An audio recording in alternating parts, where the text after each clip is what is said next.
आज पृथ्वी रे अनेक स्वर शुणा जाए। कहीं कहीं कहते धन टंका ही सबु किछि अटे, कहीं कहते शक्ति आउ फेमस हेबा ही जीवन लक्ष्य। आउ केते स्वर आमको पाप दिग को आकर्षण करे, किंतु प्रश्न हेउछि आम्भे माने आज कहार स्वर को शुणुअछु, जीशुंकर ना जगतर। जो व्यक्ति प्रतिदिन वाक्य पढ़े, प्रार्थना करे, आत्मा को नेतृत्व में चले, से परमेश्वर को स्वर को शुणी पारे बा जानी पारे। किंतु जदि आंबर मन पृथ्वीर कलहल व्यस्त रहे, तेरे प्रभुंकर कमल स्वर को शुणा कष्टकर हो जाए। से आज वाक्य आंब को सतर्क करे जे आंबे कि सत्यर जीशुंकर स्वर को शुणुछु बा चिन्हुछु, आंबे कि तांको आज्ञा मानुछु ना कौन आमे अन्य कौन सी स्वर पछरे चालुछु।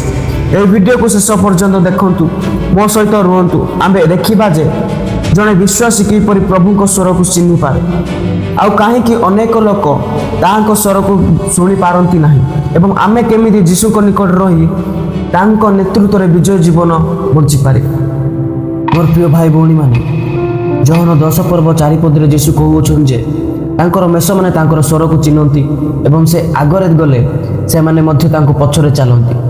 अनेक वर्ष धरी मंडली को जाउथिबा, प्रार्थना करुथिबा, बाइबल पढ़ुथिबा लोक मध्य केबे केबे प्रभुଙ୍କ स्वर ठारो दूरे जान। काहे कि कारण हृदय मध्य धीरे धीरे पृथ्वीर विषय परिपूर्ण हो जाए। मोर प्रिय प्रभुଙ୍କ स्वर को सब बेले आमको पवित्रता, प्रेम, क्षमा, नम्रता एवं आज्ञा पालन पथ को देखै थाए। किंतु शैतान स्वर, जगतर स्वर आमको गर्व, हिंसा, क्रोध और पाप पथ को नहीं जाए। प्रिय विश्वासी भाई भौणी माने, निजको आज आमे पचारू जे मु आज कहार स्वर को शुणुअछि। जदि पवित्र आत्मा आपन को कौन सी पाप छाड़िबा को कहउछंती, आपन कोन ता छाड़ुअछंती। प्रभु कहा को क्षमा करबा को कहउछंती, आपन की क्षमा करूअछंती। से आपन को प्रार्थना रे समय काटिबा को डाकुअछंती, आपन की तांको निकट को जाउअछंती। मोर प्रिय भाई भौणी माने, आमे हेउछु मेष आ प्रभु यीशु ख्रीष्ट हेउछंती आम मानकर मेषपाल। प्रकृत मेष केवल तांकर स्वर को चिन्हे नहीं। मोर प्रिय, से पालकर स्वर को चिन्हे आउ मानि ता पछरे चले। एही आज्ञा पालन ही सत्य विश्वासी बा उत्तम मेषर प्रमाण अटे। आज प्रभु आमको डाकुअछंती, मो पछरे आस, चर्च जाओ, प्रार्थना कर, बीज को बुण, पाप छाड़। तांको स्वर को आमे अवहेला न करू। मोर प्रिय माने, तांको स्वर रे जीवन अछि, शांति अछि एवं अनंतर आशा अछि। प्रिय माने, जदि आमे प्रतिदिन तांको सह समय बिताऊ, तेबे एई पृथ्वीर हजार हजार स्वर मध्यरु आमे प्रभुंकर स्वर को चिन्हि पारिबा। प्रिय भाई भौणी माने, प्रश्न हेउछि आमे किपरि निश्चिंत हेबु जे आमे किपरि निश्चिंत हेबा जे आमे जे स्वर शुणुअछु ता प्रभुंकर अटे। प्रथम पॉइंट हेउछि प्रभुंकर स्वर केबे भी बाइबल विरुद्ध रे जाए नाही। पवित्र शास्त्र हेउछि ईश्वरंकर वाक्य। तेणु जदि कौनसी शिक्षा, प्रचार किंबा चिंताधारा बा काम कार्य बाइबल सह मिल खाए नाही, तेबे ताकू ग्रहण करंतु नाही। सेकेंड पॉइंट होउछि प्रार्थना बिना प्रभुंकर स्वर आमे चिन्हि पारिबा नाही। प्रार्थना केवल आमे कहिबा नुहे, प्रार्थना होउछि प्रभुंकर स्वर को शुणिबा मध्य। जेते बेले आमे नीरव होई ताको सम्मुख रे जाऊ, पवित्र आत्मा आम हृदय को पथ देखांती। तृतीय नंबर पॉइंट होउछि आज्ञा पालन। प्रभु जदि किछि करिबा को कहि अछंती, तेबे ताहा विलंब न करू। मोर प्रिय माने, छोट छोट विषय रे विश्वस्तता थिबा व्यक्ति को प्रभु बड़ बड़ दायित्व दियंती। मोर प्रिय माने, मने रखतु, मेष केबे भी आपणार पालक आगरे चले नहीं, से सबु बेले पालकर पछरे चले। सेही परि आमे निज इच्छा रे नुहे, प्रभुंकर इच्छा रे चलिबा को शिखु। सेही परि आमे निज इच्छा रे नुहे, प्रभुंक इच्छा रे चलिबा शिखिबा आवश्यक। प्रिय विश्वासी भाई भौणी माने, आजिर समय शैतान सबुठार बड़ कौशल बा अस्त्र हेउछि विश्वासी मानकु प्रभुंक स्वर ठार दूरेई देबा। से चाहे जे आमे जगतिक कार्य रे व्यस्त रहू, बाइबल हाथ रे रहू किंतु न पढ़ू, प्रार्थना न करू, चर्च जाऊ किंतु हृदय रे प्रभु को प्रेम न करू। एही कारण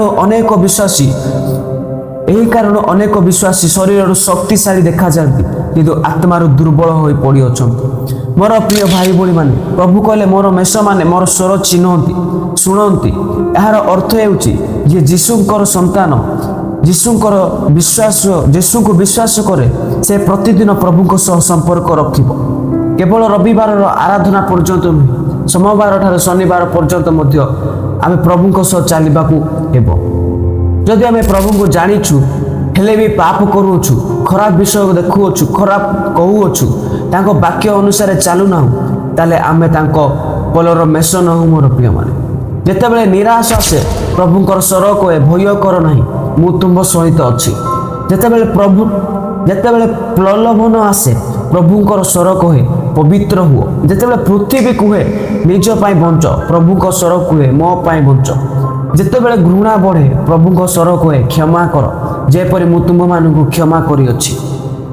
ପ୍ରିୟ ବିଶ୍ୱାସୀ ଭାଇ ଭଉଣୀମାନେ, ଯେତେବେଳେ ଆମେ ପ୍ରଭୁଙ୍କର ସ୍ୱର ଶୁଣିବା ବନ୍ଦ କରିଦେବା ତେବେ ଧୀରେ ଧୀରେ ଆମର ବିଶ୍ୱାସ ଦୁର୍ବଳ ହୋଇଯିବ। କିନ୍ତୁ ଯଦି ପ୍ରତିଦିନ ତାଙ୍କର ବାକ୍ୟ ପଢ଼ିବା, ପ୍ରାର୍ଥନା କରିବା ଏବଂ ପବିତ୍ର ଆତ୍ମାଙ୍କ ନେତୃତ୍ୱରେ ଚାଲିବା, ତେବେ କୌଣସି ପରୀକ୍ଷା ନାହିଁ ଆମକୁ ପ୍ରଭୁଙ୍କ ଠାରୁ ଅଲଗା କରିପାରିବ। ଆଜି ଆସୁ ଆମେ ନିଜ ହୃଦୟକୁ ପରୀକ୍ଷା କରିବା ଯେ ମୁଁ କି ପ୍ରତିଦିନ ପ୍ରଭୁଙ୍କ ସ୍ୱର ଶୁଣିବା ପାଇଁ ସମୟ ଦେଉଅଛି? ମୁଁ କି ତାଙ୍କ ବାକ୍ୟ ଅନୁସାରେ ଜୀବନ ଯାପନ କରୁଅଛି? ମୁଁ କି ସତ୍ୟରେ ବାଳକର ପଛରେ ଚାଲୁଅଛି? ଯଦି ଆପଣଙ୍କର ଉତ୍ତର ନା ଅଟେ ତେବେ ଆଜି ହିଁ ପ୍ରଭୁଙ୍କ ନିକଟକୁ ଆସନ୍ତୁ। ପ୍ରଭୁ ଆପଣାର ସନ୍ତାନମାନଙ୍କୁ ଆଜି ମଧ୍ୟ ପ୍ରେମ କରୁଅଛନ୍ତି ଓ ଡାକୁଅଛନ୍ତି। ମୋର ପ୍ରିୟମାନେ, ମୁଁ କହିବାକୁ ଚାହେଁ ଯେ ଯୀଶୁଙ୍କର ସ୍ୱରକୁ ଶୁଣନ୍ତୁ, ତାଙ୍କ ଉପରେ ବିଶ୍ୱାସ ରଖନ୍ତୁ ଏବଂ ତାଙ୍କ ପଛେ ପଛେ ଚାଲନ୍ତୁ।